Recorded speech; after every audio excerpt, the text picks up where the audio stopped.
for those arriving. If you can hear me, I don't normally talk too much on the streams, but I can see the chat, and this shouldn't be a very long stream. It should be over pretty quick because I have a basic idea already. It's going to be something like this.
And this is the first time that Coyote is actually on the cover.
Well, thanks for spreading the word, Catherine. Sorry if I don't look at the chat too often.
I haven't decided what's going to be in the background of this picture yet, but I'll decide that as I go. Just want to get the layout down.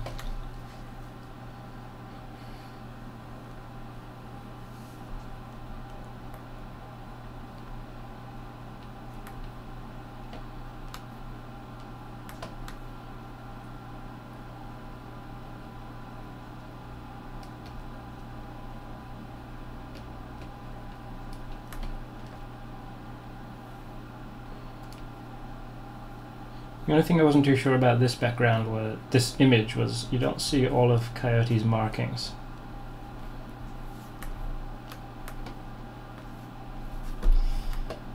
But I wanted a big old boisterous picture of Coyote.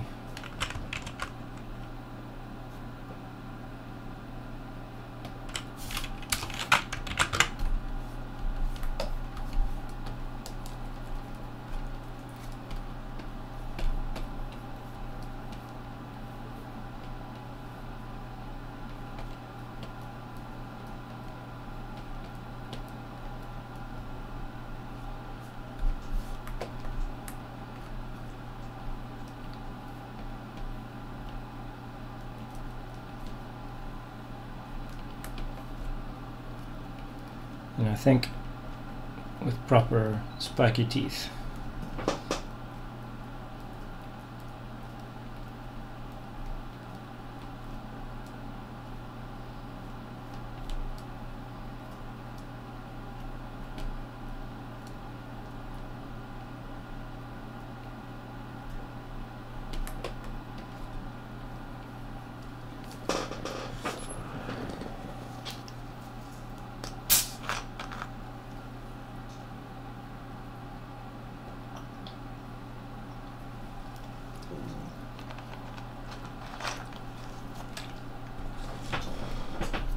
I don't have much control over the reprints of the books, and that's kind of what the soft covers are for.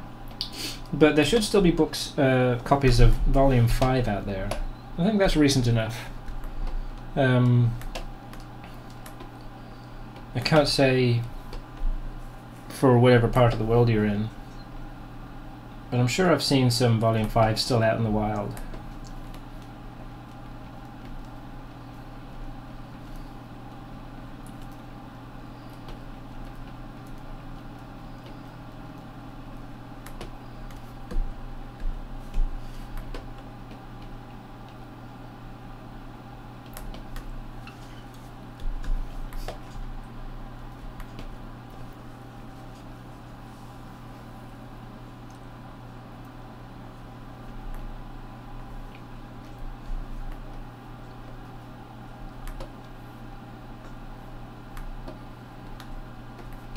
I think his tail.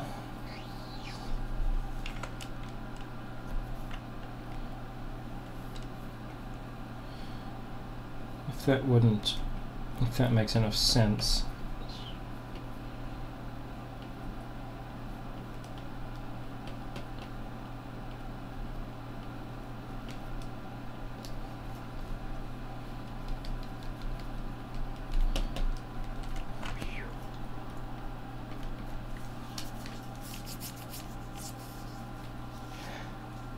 I do actually have some other comics in mind that I do want to work on, but of course Gunnerkrigg takes priority at the moment. Some are completely far removed from Gunnerkrigg, some are set in the same universe, and that's not including the side comics that are, you know, directly use the characters just outside of the main format of the story. But yeah, if anybody has any questions, just put them in the chat and hopefully I'll see them. Because otherwise it's pretty quiet here. The days are long gone since we've been able to play music and streams.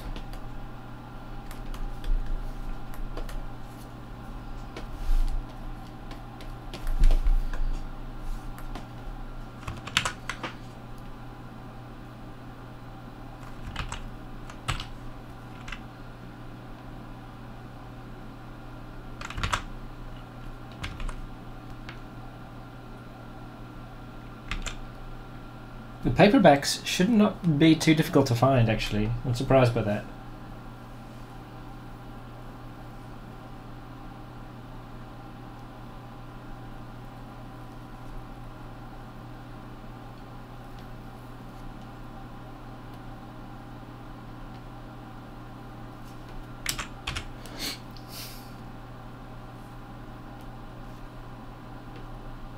Don't need that.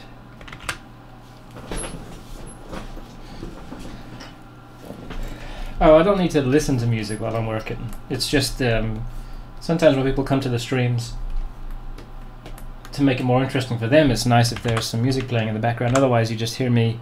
You hear my computer fan in the background, and you hear me typing on my keyboard, which is right next to my mouse, next to my microphone, and it's just a bit boring for you guys.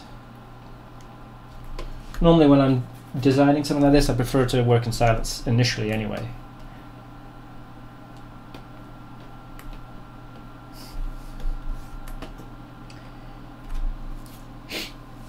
I think I might want to do a better claw.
And I was in two minds as to whether I wanted to do a cartoony looking version of Coyote like he appears in the story, or something a bit more rendered, and I think I'm going to try and do something between the two. So this claw, for example, is going to be a bit more detailed, and then when I come to color him, don't know, I'll see when I come to it.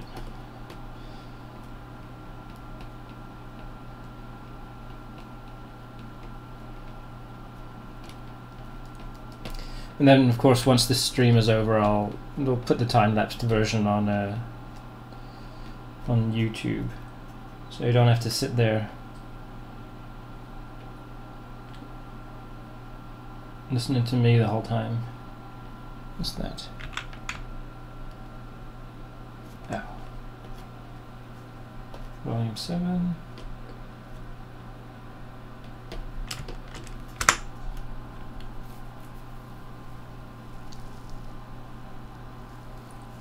Zimi and Gamma were from like a long time ago, you know, back when I would just design characters and not use them for anything. So their story or at least a side story with them, is something that I've always planned on doing, and that I've promised for a long time too, and never actually came to work on. But yeah, I'd definitely do a story with them as one of the side stories, though, not as like my next big project or anything.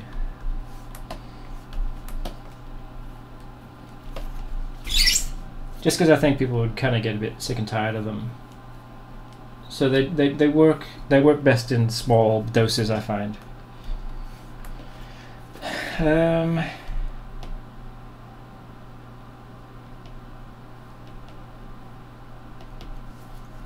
I'd say this is about right.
So I think I can already go to the inking now, because a lot of Coyote, he's actually really easy for me to draw, and a lot of the interest in Coyote comes in the finishing of the image and what I do afterwards. So I can move, I think, onto the inking.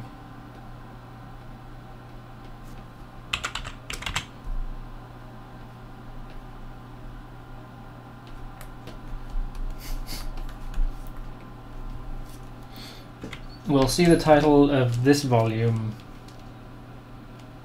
at the end, I guess. I guess it's not that much of a spoiler.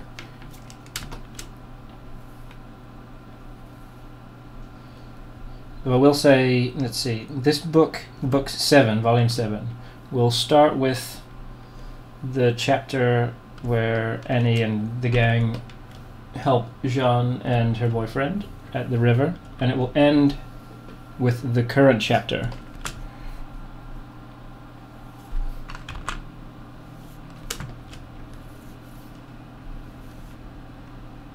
So I can't remember what numbers those are.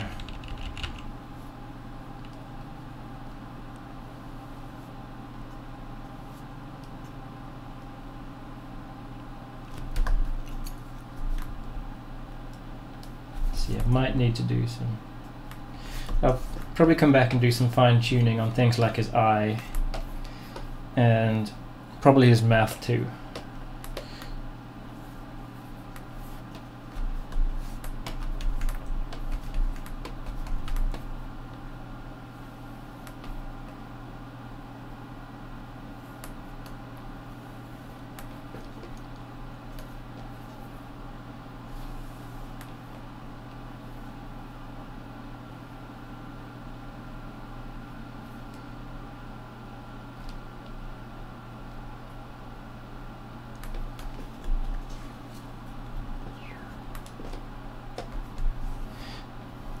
See, I'm doing the cover now because the publisher Boom would like to get the solicitation materials in as soon as possible, but I don't think the book is going to be out until 2019 at some point. So, so this is pretty early, a pretty early look at the book.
Let's see. Well, I've always kind of been interested in comics, and I've always wanted to be able to draw comics, or just draw in general.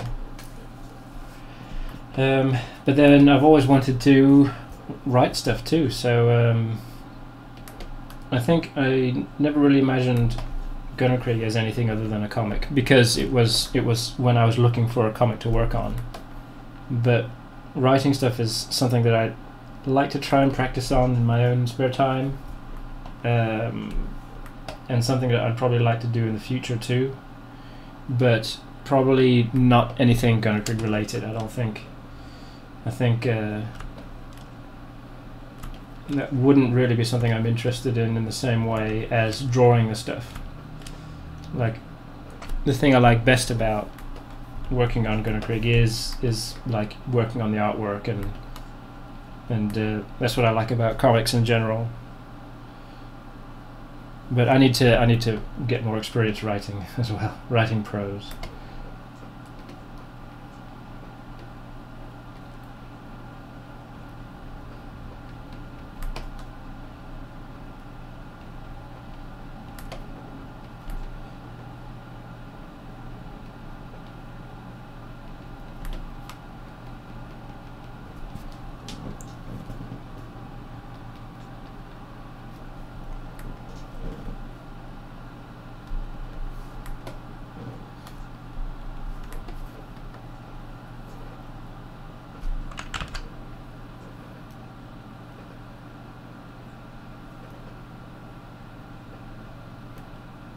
Also, I guess writing, like doing comics on the internet, it seems a lot more accessible than writing stories. I don't think there's a good avenue yet for short fiction online in the same way that there was for comics online. It's tough to get people to read things longer than, say, an article or a blog post, and I think there just isn't really a good avenue for that yet. I think the nearest I've seen to that is spoken word books, you know, like podcasts that will read a short story rather than just post the short story in text form. And I guess that makes sense since podcasts are pretty popular. So maybe that is one way of getting short stories out there, is to have the writer or somebody read it out as short fiction.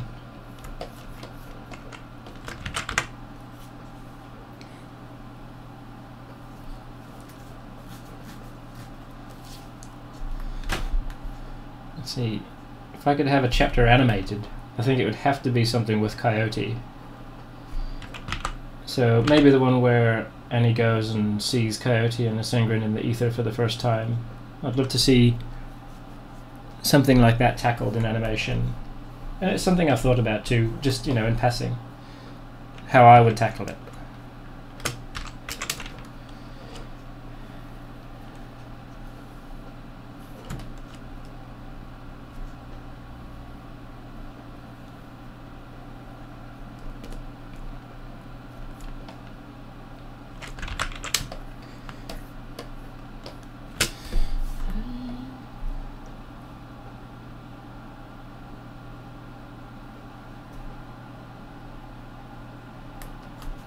I guess Webtoons seems to be the current aggregate for comics right now, so I guess if I was somebody starting out, I'd probably look into Webtoons, but I mean, outside of my site, I don't really know much about the current online comics culture and stuff. I'm sure things have changed since when I started, and I'm pretty lucky that I can rely on people coming to my website.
Let's see, I'll do a full picture of Coyote here and then mask out areas when I come to lay out the image.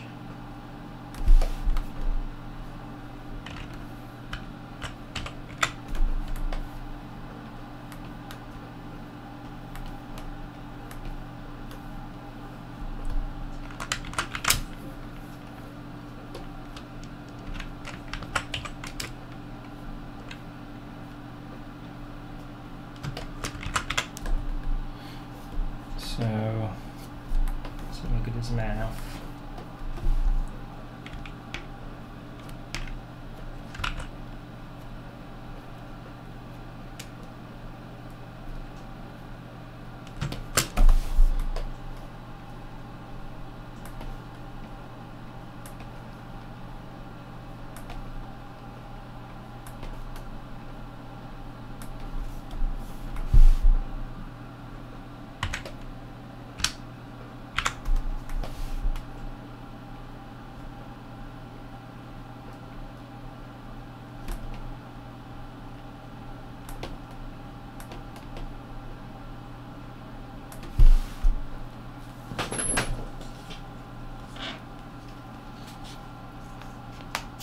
Isn't Volume 6 on Topetico yet? I could have sworn I had them send copies there already.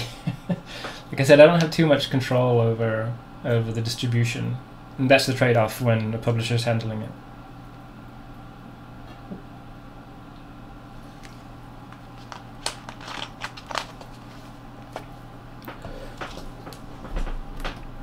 Stuff like SCP and No Sleep and stuff, that kind of thing I find kind of interesting, and it seems like horror stuff, when it comes to trying to get people into prose online, horror stuff seems to come the closest. And like I was mentioning about podcasts that were essentially spoken word novels and short stories, and one that I listened to for a while was Pseudopod. I don't know if that's still going or not, but that is literally just horror stories, you know, written by and then read by the writers, and those were pretty compelling. So there's obviously something about horror that I think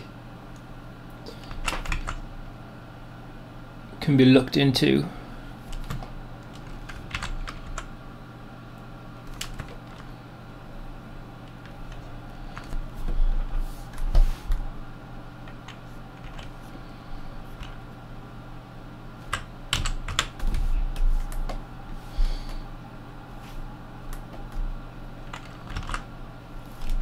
Oops.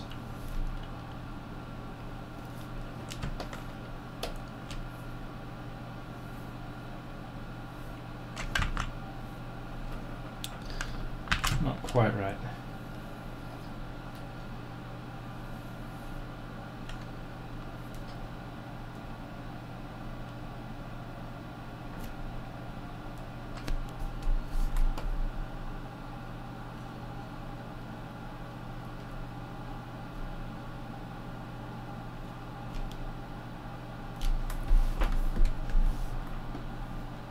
I'm not sure if I'd say that fear is easy to convey.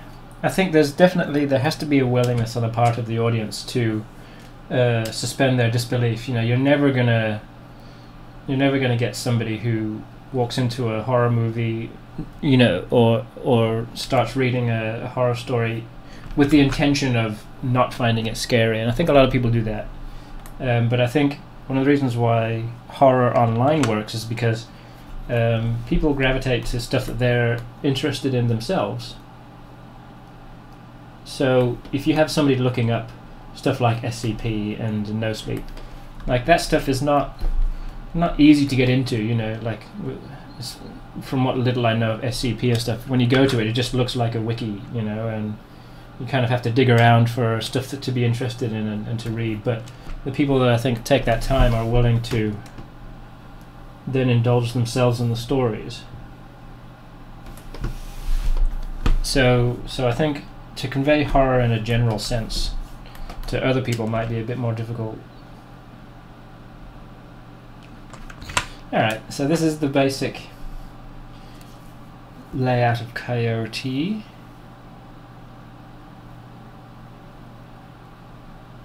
I can put some basic colors in. But I'm definitely going to want to do something more than that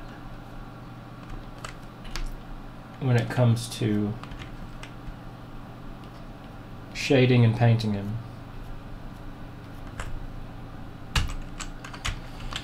But I'll just put some flats.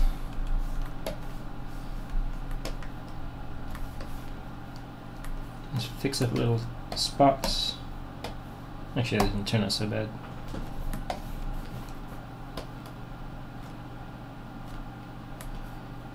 I'll crack out the old palette.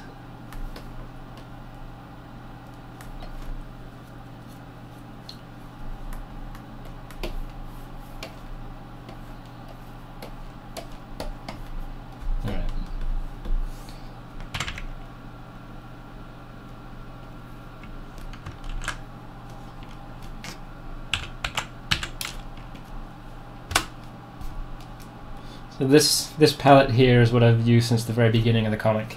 You can kind of tell the characters just by the splodges.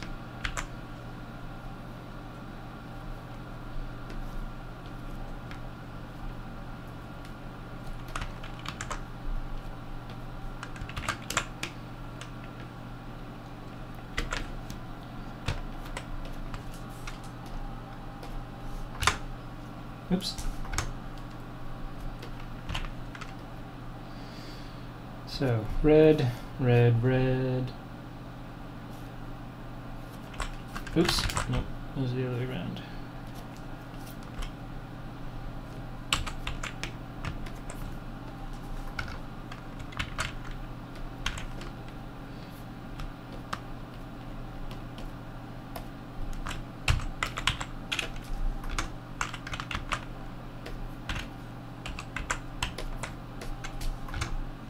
Oh, I got his eyes the wrong way around.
If it sounds like I'm typing, it's just because they're just keyboard shortcuts. So don't think I'm not paying attention to what I'm doing.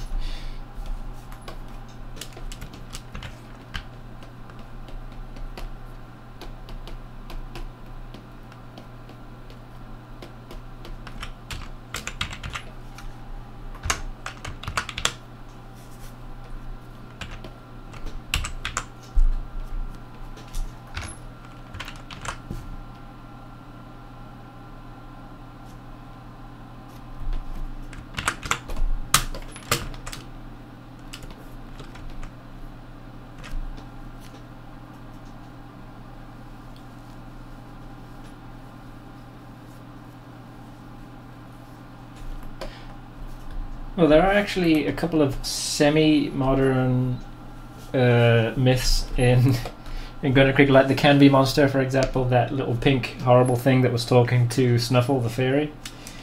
That's fairly contemporary. And the Chick Charney as well, in one of the episodes where Smitty found his marble. Those are relatively contemporary.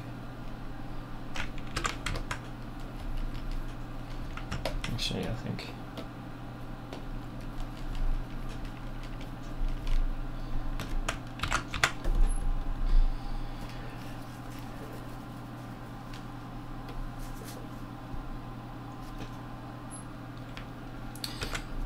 So what I normally do in the comic at this point with a picture of Coyote is I'll come in and brush in some lines to give him some definition like this, you see, so the black doesn't just meld into itself. And so you can see his big nose. So I'll probably keep that for this, but I do want to do some shading on him.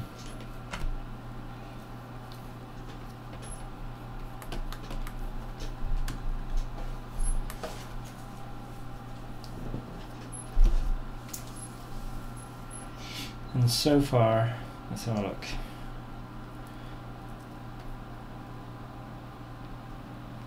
Well, he's going to be on top of everything, so it'll be up there.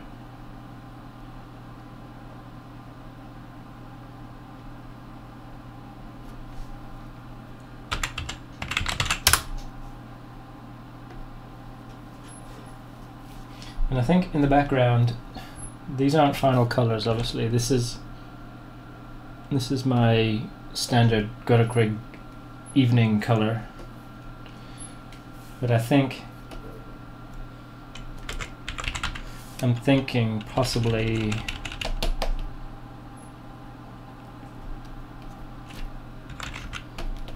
stars in the background, maybe constellations.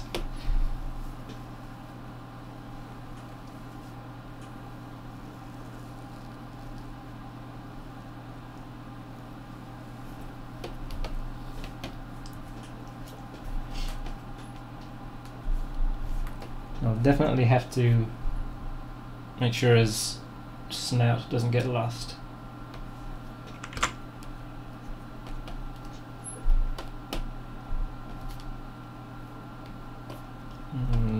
Like that.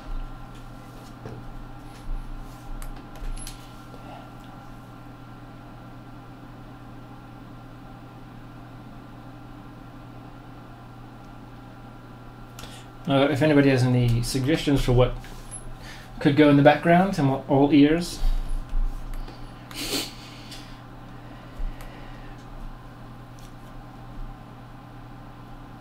Otherwise, I could probably take him into Painter now, if I'm going to use Painter.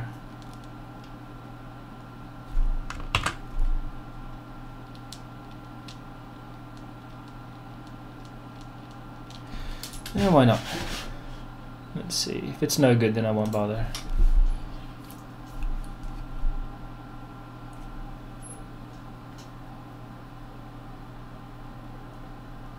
Yeah, Coyote's the only one who has colored outlines, as far as I can remember anyway.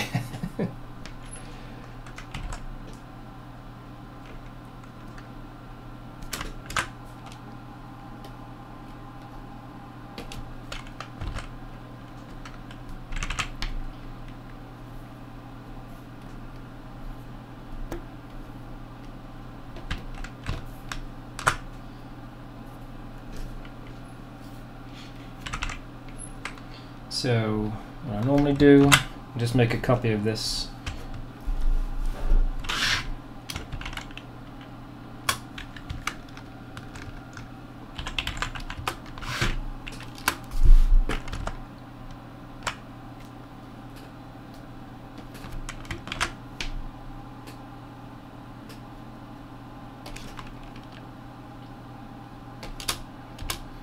See my file structure.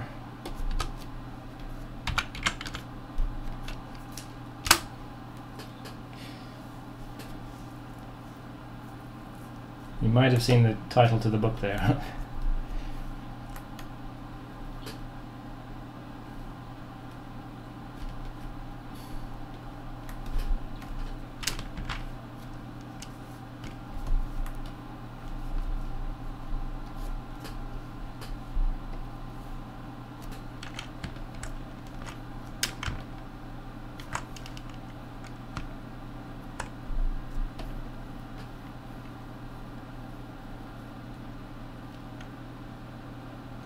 We're not close to the end of the comic, but there is definitely an end.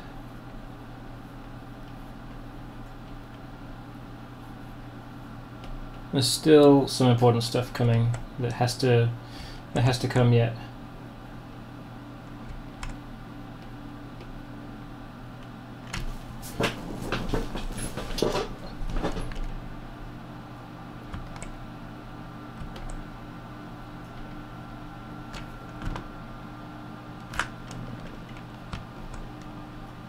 Oh, my computer fan's really kicking in, so sorry if it comes across really loud.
I might have some copies of Annie and the Forest Part 1 that I should send to Pataco soon, so keep an eye out for that.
Oops.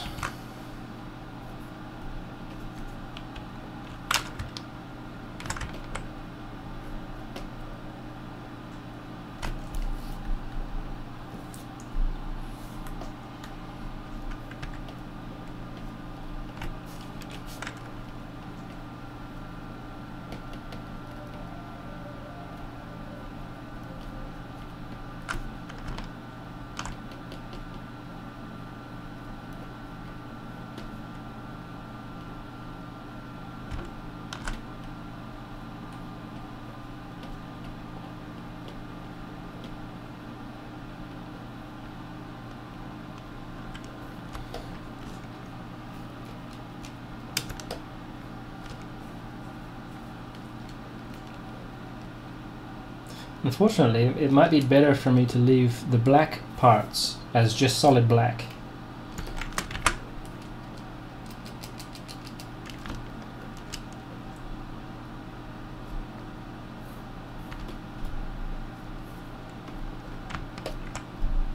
I say unfortunately because if I get this done quickly, I feel like I'm just sort of not spending enough time on it.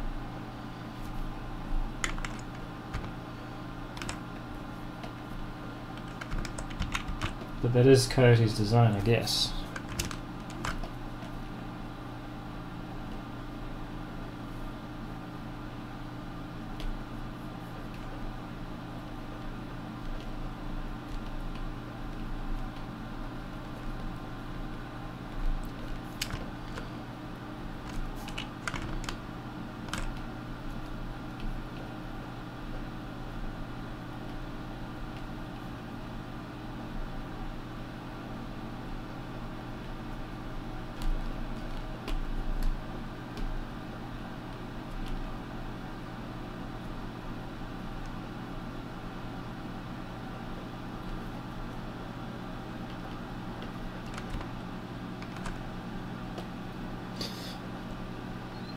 Yeah, that's a pretty good idea, Catherine.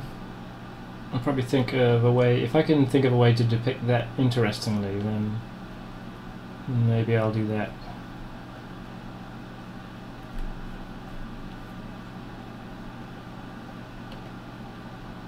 If not, then something more like he's just floating among the planets or something.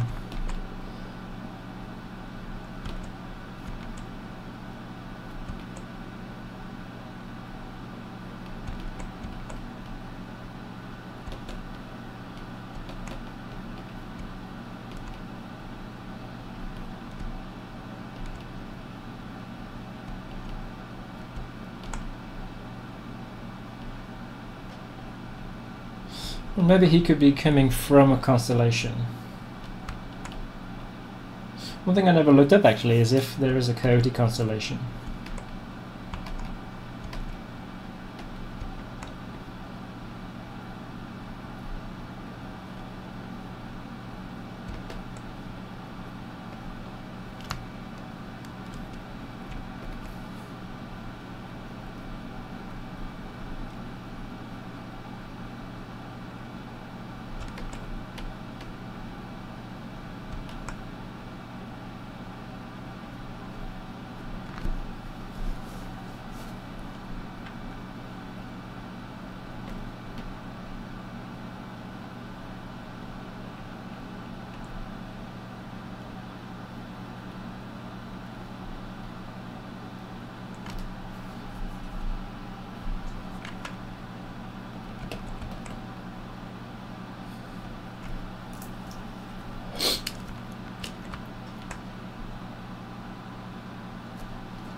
Apparently not.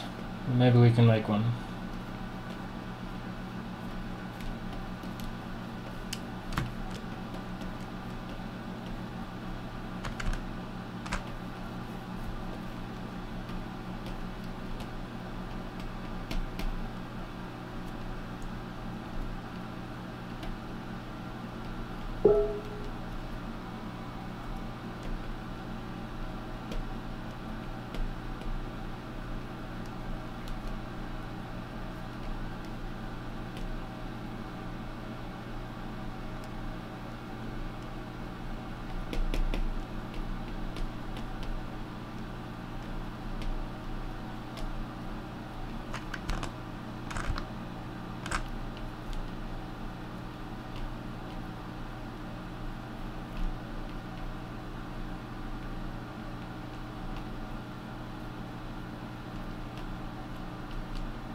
Yeah, there's not a lot to him, is there?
So yeah, there's the before and after. It's not a lot of difference. But if I then take this and bring it into here, I can sort of get rid of that one. I'll keep this one.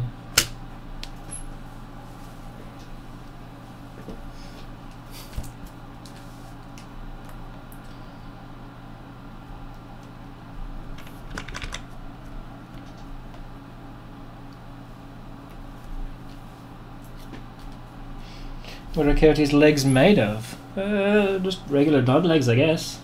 Just made of regular dog legs.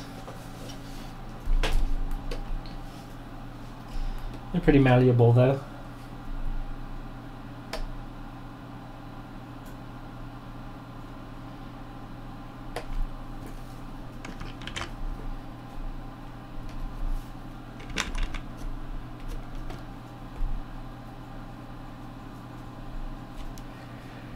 Let me see.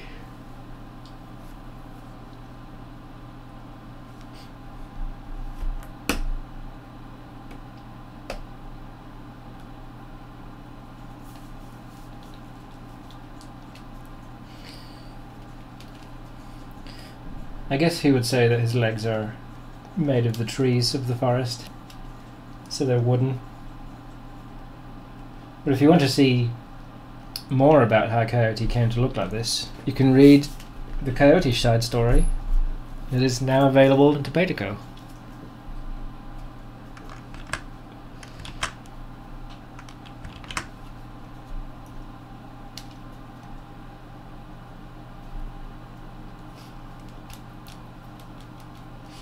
Let me see.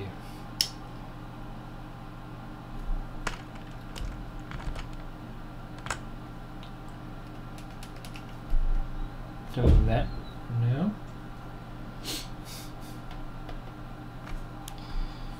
Alright, just going to put something in the background and then I can work on finishing it.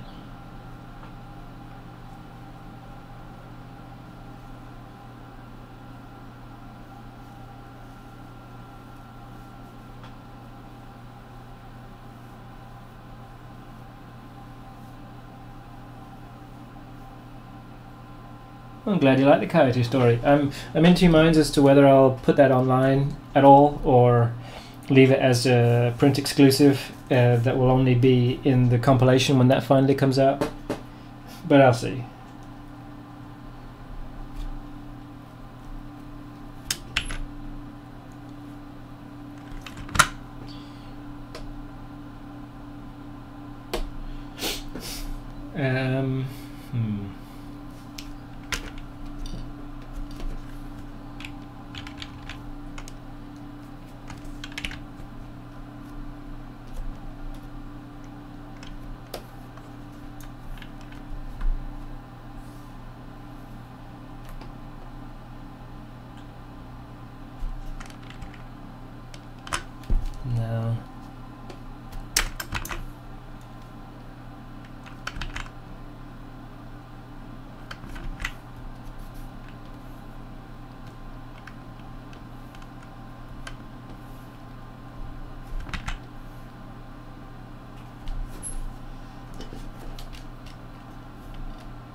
just using these gradients to see if anything strikes my fancy. I think it works better at night. So if I start with, say, this, and then, oh yeah, the compilation that will eventually come out is called Beyond the Walls, and that will have all the side stories, including any part 1, part 2, and ideally some that just won't be on the website.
Yeah, the side stories, like the 32-page ones, the individual copies, I always intended those to be sort of limited run.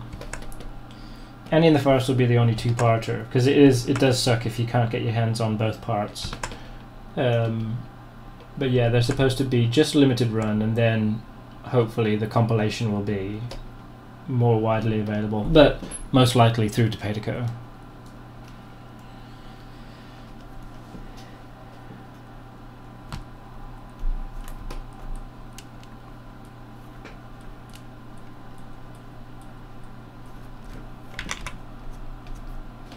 Let's go and do some detailed stars.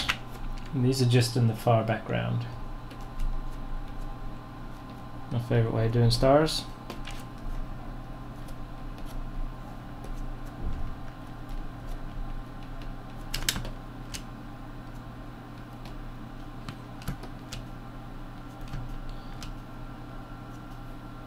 No constellations here, just random.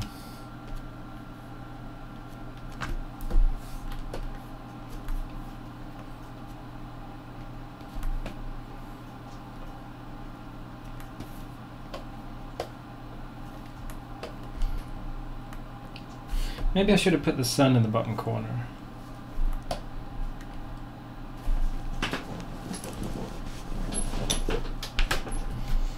Or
Yeah, possibly the Earth. What do you think?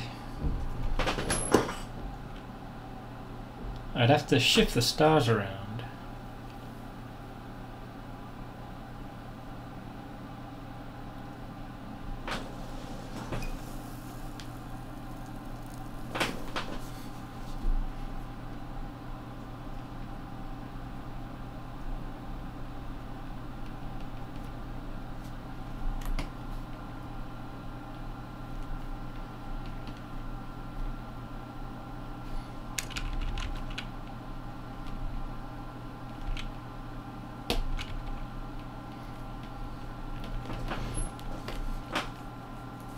Okay. Well, just to get this right.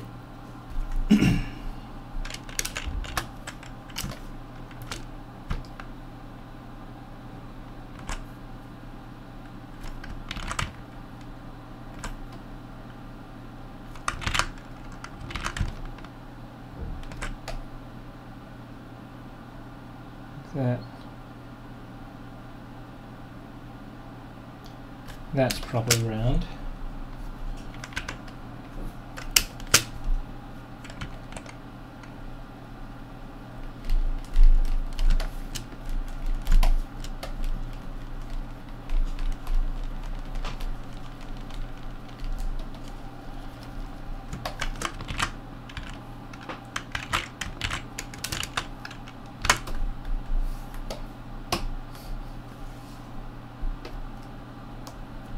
Oops.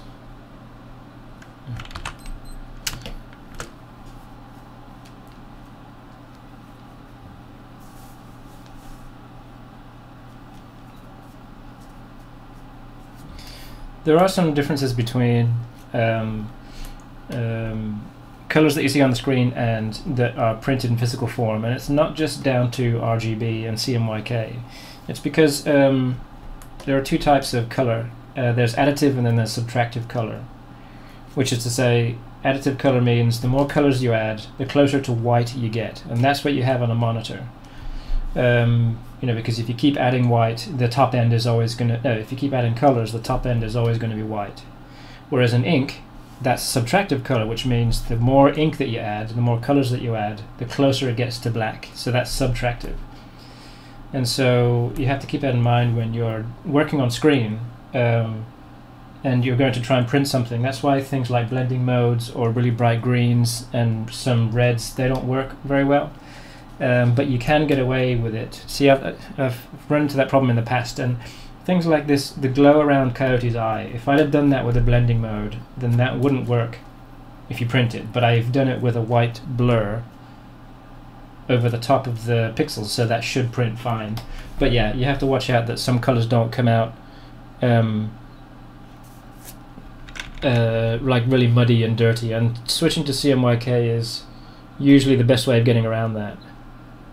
But digital printing has come a long way now. You don't have to worry too much about that. Let's get some continents painted, and then I'll put some what do I call the white things? Clouds. I'll put some clouds over the top. This isn't going to be any specific area in the world, and I'll put some alternate colors.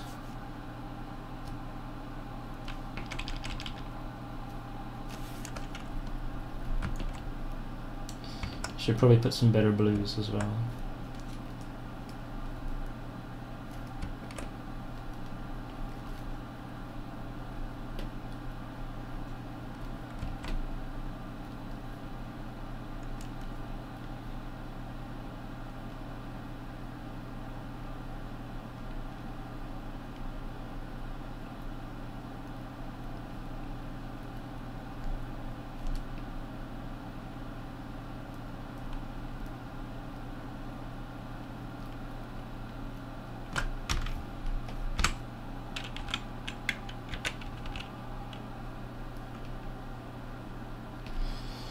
Little peninsula down here.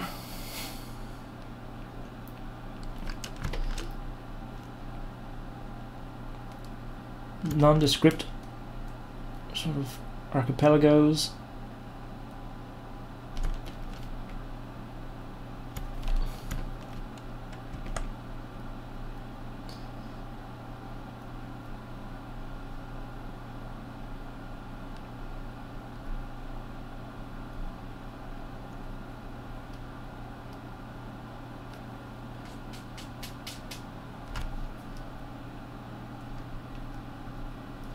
The city lights idea is not a bad idea. I'll see how this works with a few more details into it. Yeah, I wouldn't like to make it too busy. I might even knock this back a little bit once I have the basics here, and I'm not going to spend a lot of time painting these land masses. They're just going to be sort of hints at it, and then covered largely with you know, clouds and such.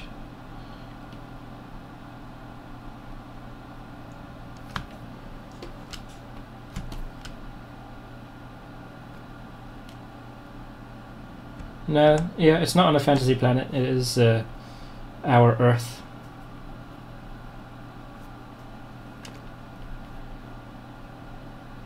But yeah, these land masses aren't going to correspond to anything.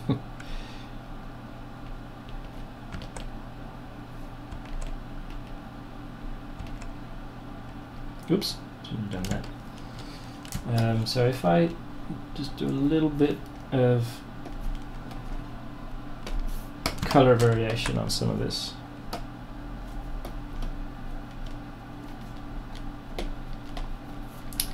Possibly with a better brush. Let's have a look. I'm not very good at using lots of cool artistic brushes that you download from the internet. I have a few stock ones that I tend to use for everything. So I'll just work on this area and then see if I like how it turns out.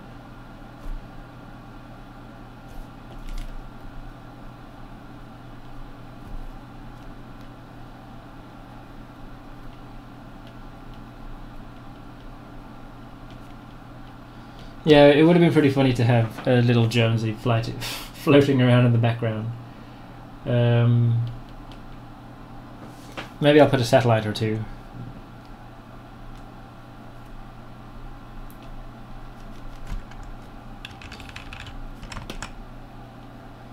Yeah, don't worry, I was just putting the green down for base, and then I'm going to put lots of other colors.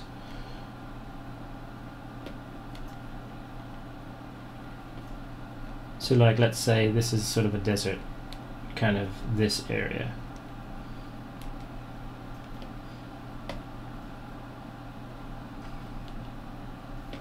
And maybe some mountains. Let's go with that.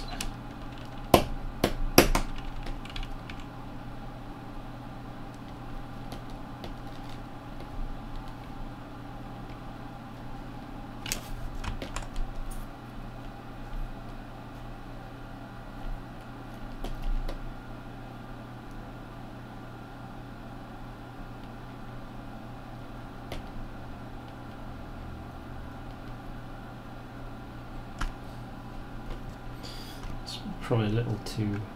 I don't want to put too much definition in any of this.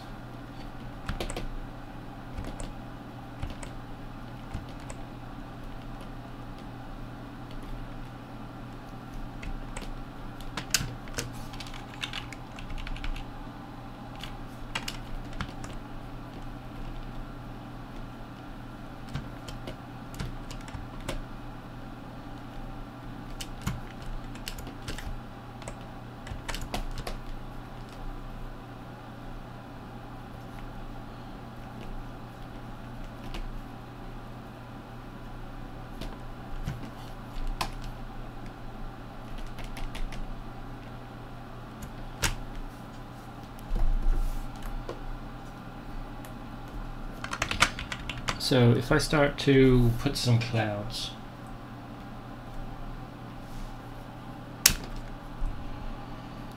I'll do some first base.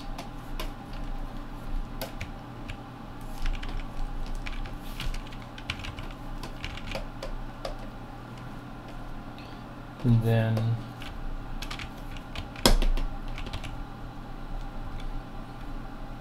oops.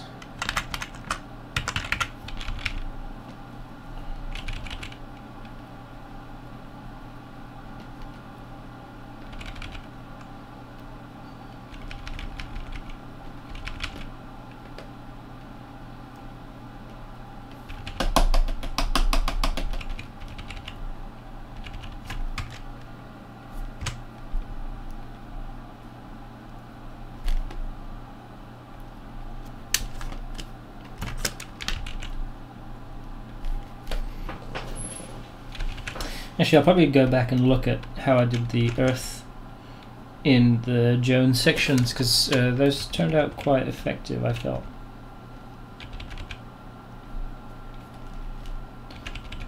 I guess it'd be a bit of a spoiler to anybody who's not read that far if I pull those images up.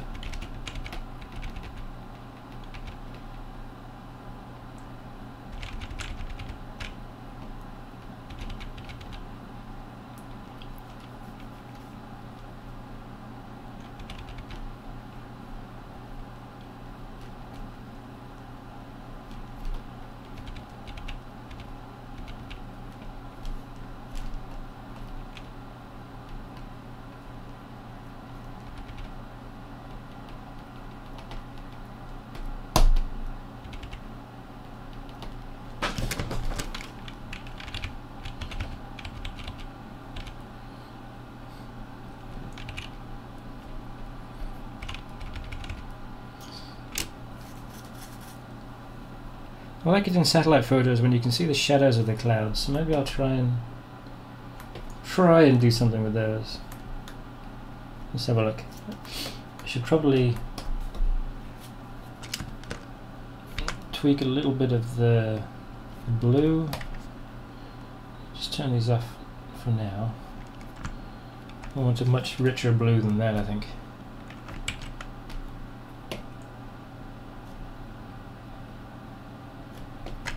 Like this.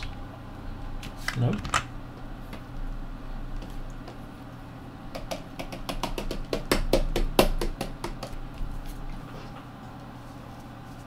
Like that. And the clouds will stop it from melding too much with Coyote's back. And kind of like these, I might even, I won't use these, but let me just try.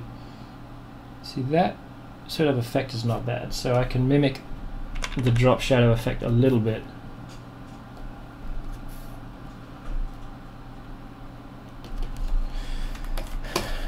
Just up close to give these land masses a bit more, make them a bit more substantial.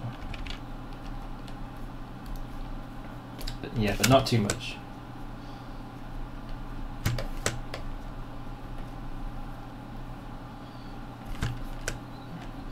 And then I'll do more with the clouds.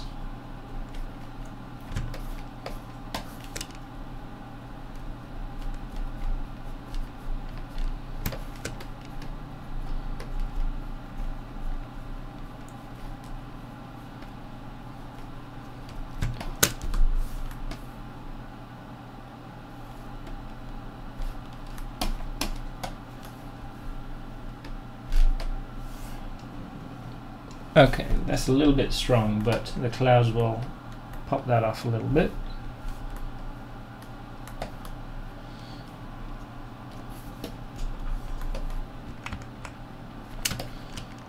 And then the clouds, I can try and, oops, just a little, leave it like that. Try and put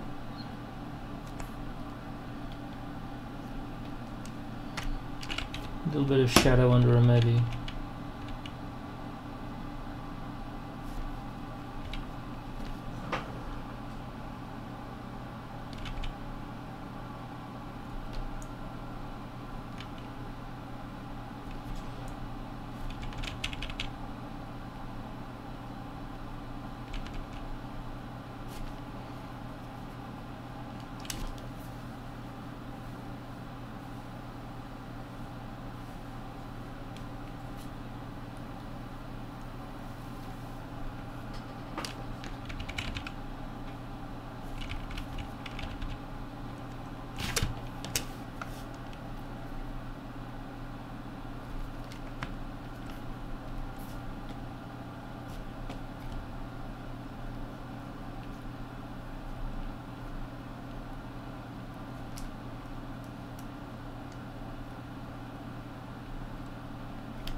And to knock back those green land masses, instead of adding lots of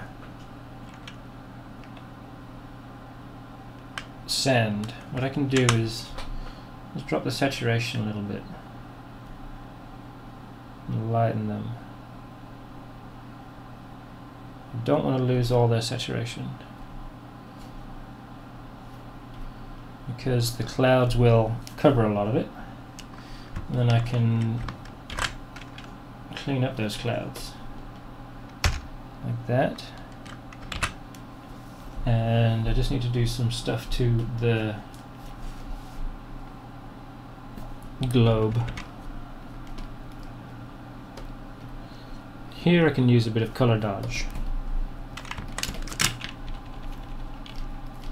like this, because that'll push it to white. And then on top of that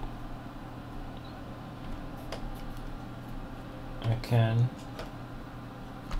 take this again and put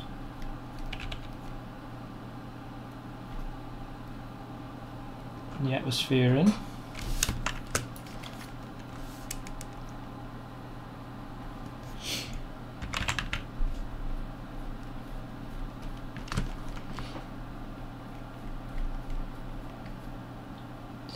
Just a little.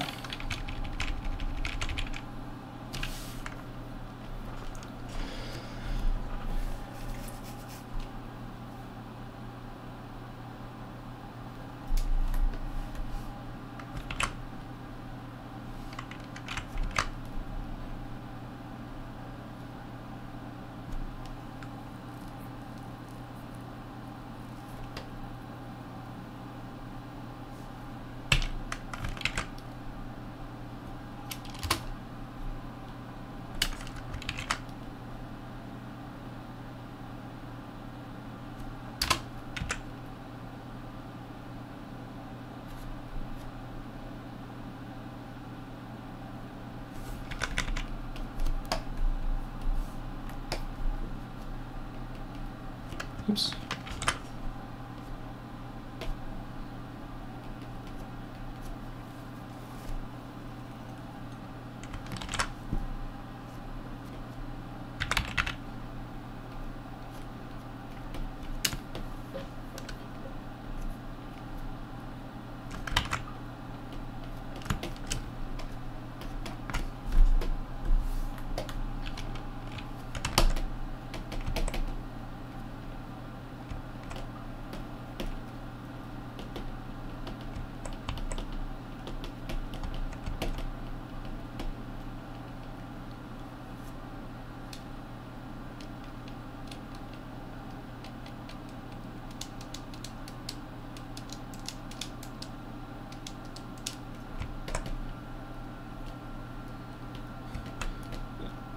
Well, the core in terms of technology is the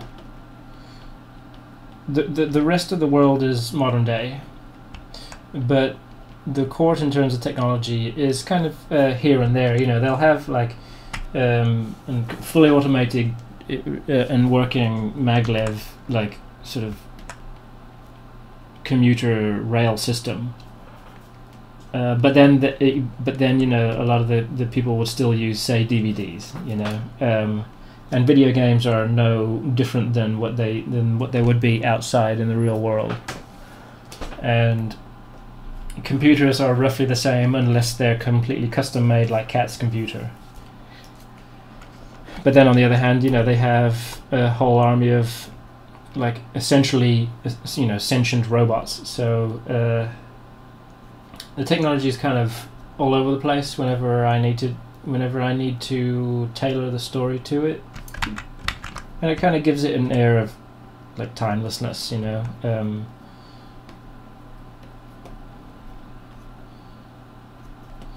It's not like set way in the future or set like in the 50s or anything where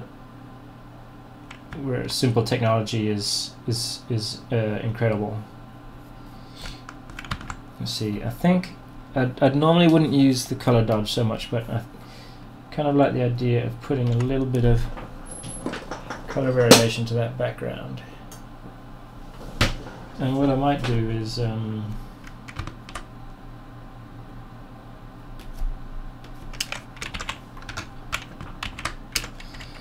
obviously I won't be doing this too much because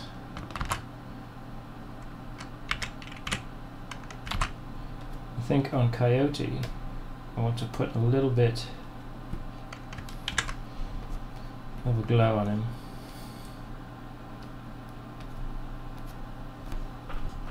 But that's a little bit tacky, so I'll knock that back.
Yeah, I'm so bad at masks. Let's see, how do I mask just his foot out?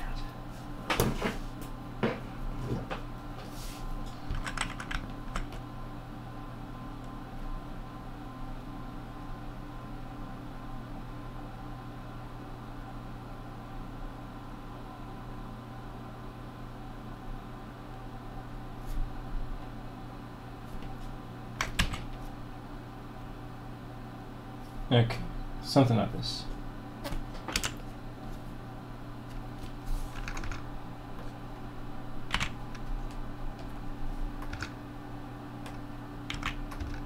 There we go.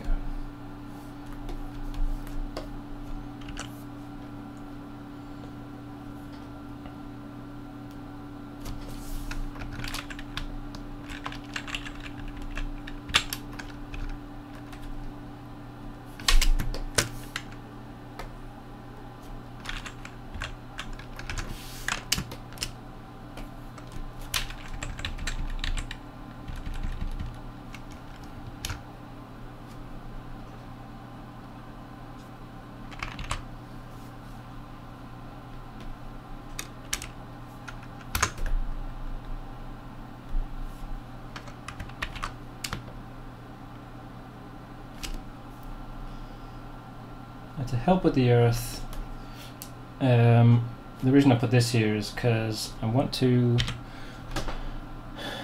this layer I mean, I want to possibly put a bit of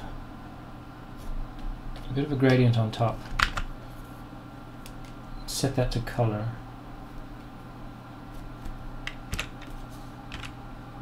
Okay, obviously I won't use these colors, although I like the purple.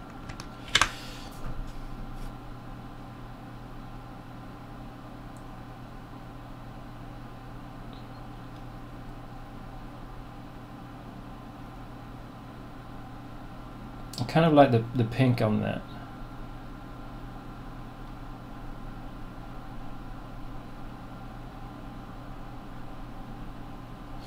Not too keen on the green.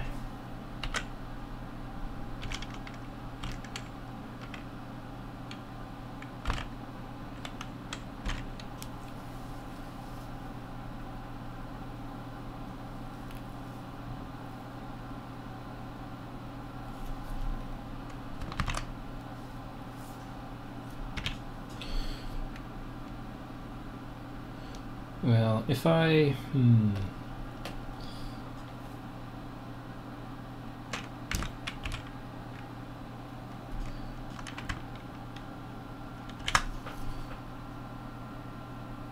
see if I get more, see, that's not bad. Yeah, there I don't mind. Bit of pink in the sky and green on the planet along with the blue.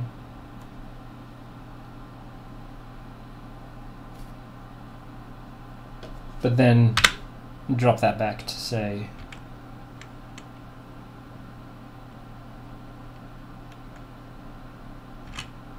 something like that.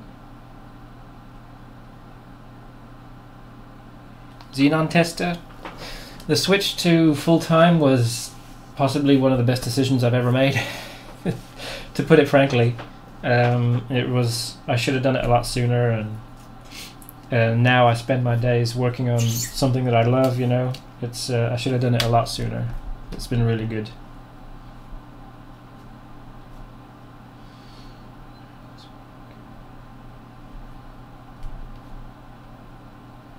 Okay, and the title for the book is going to be Synthesis, I think.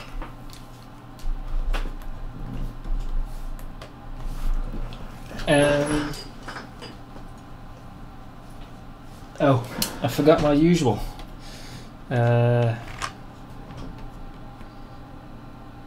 Gunnerkrigg, other, full size.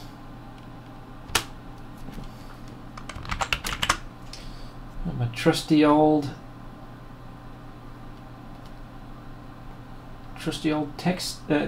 texture, but that'll just be on the background, like that. So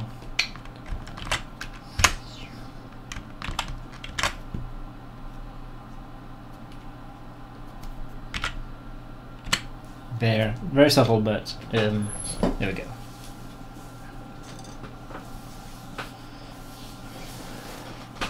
So yeah, I think actually, I think I'm kind of done.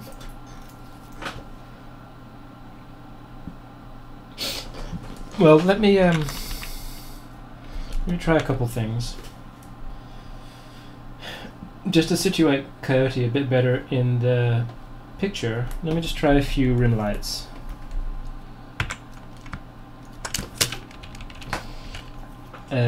I've made a copy of this, so I don't have to keep these at all.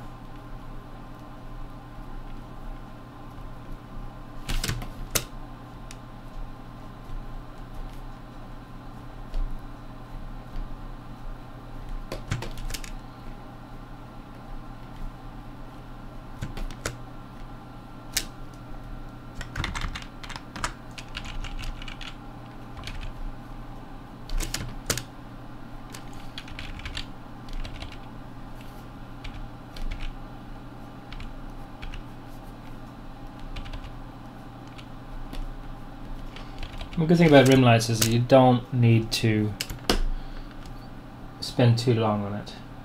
Also, because the stream was quite short, maybe I can do a few doodles. If anybody has anything they want me to draw. Just for a few minutes. I won't keep you any longer than you need to be.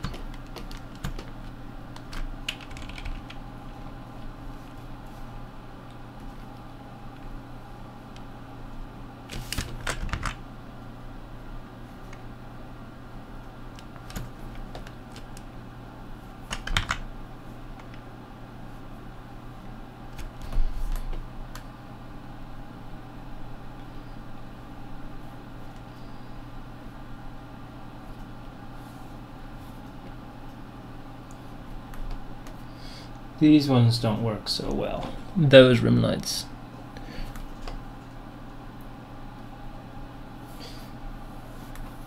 I kind of like these.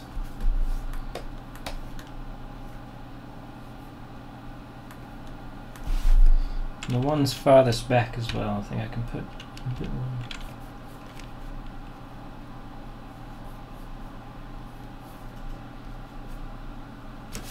Oops.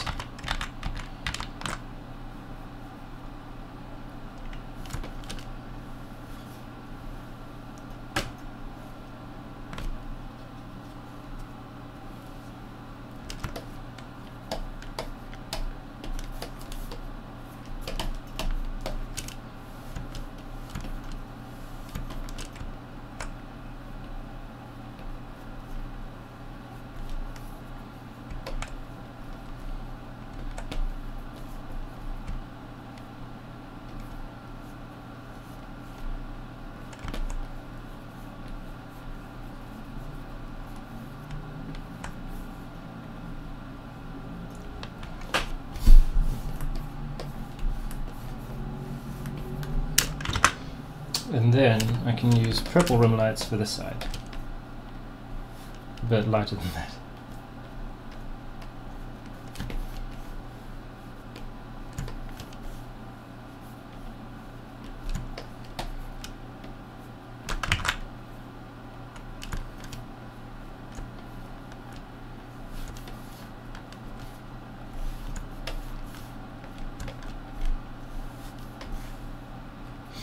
And one on his horse.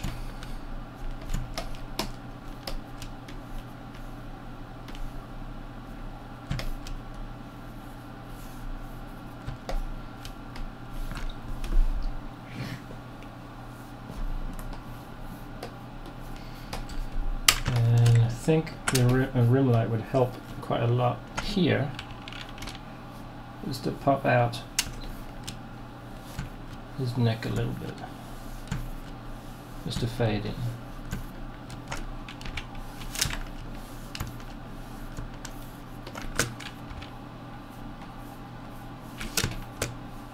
But I don't want to overdo it. I think I'm coming close to overdoing it. So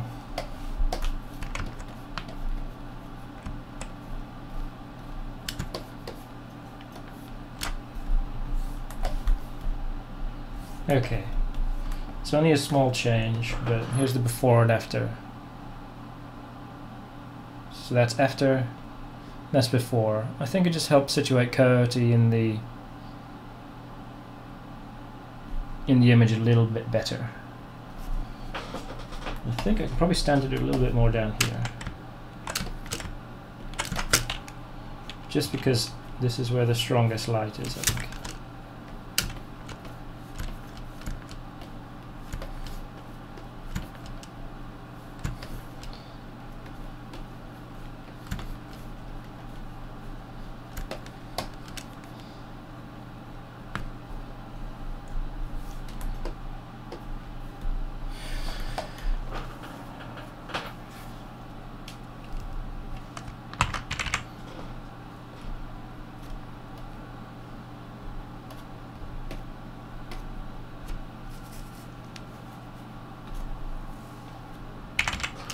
Okay, all right. What do you guys think of this cover? You think it's all right? The name of the volume 7 is Synthesis.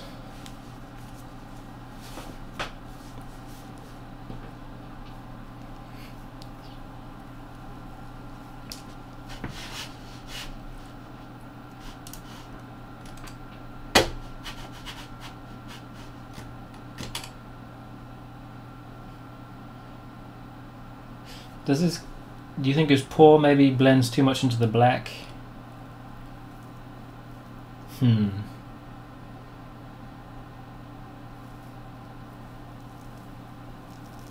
Well, I'll keep it as it is, and if I decide to do something different.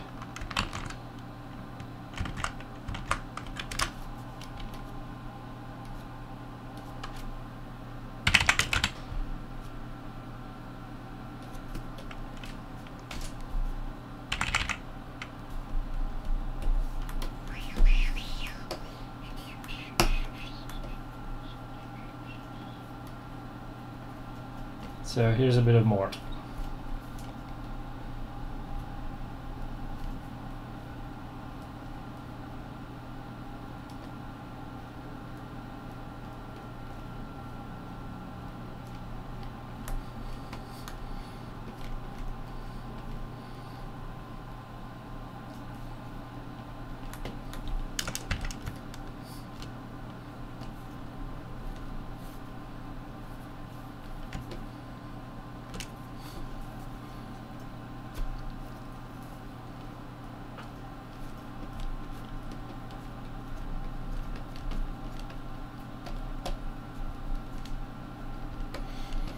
Okay.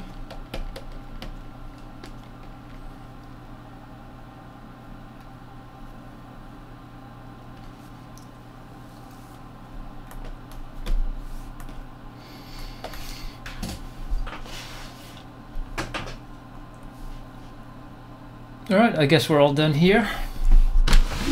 keep an eye out for the time-lapse version of the stream, and I'll get that on Twitter, on YouTube when I can, maybe tomorrow, hopefully. And I'll let you guys know when the book is actually going to be coming out. And yeah, the cover is subject to change. Probably just a few color changes here and there, but yeah, I'm pretty pleased with it. And thanks for your input, guys. Let's see, how do I stop this? Do I stop this through YouTube or do I stop it through OBS? I'm going to stop it through OBS. Right, thanks again, guys. See ya.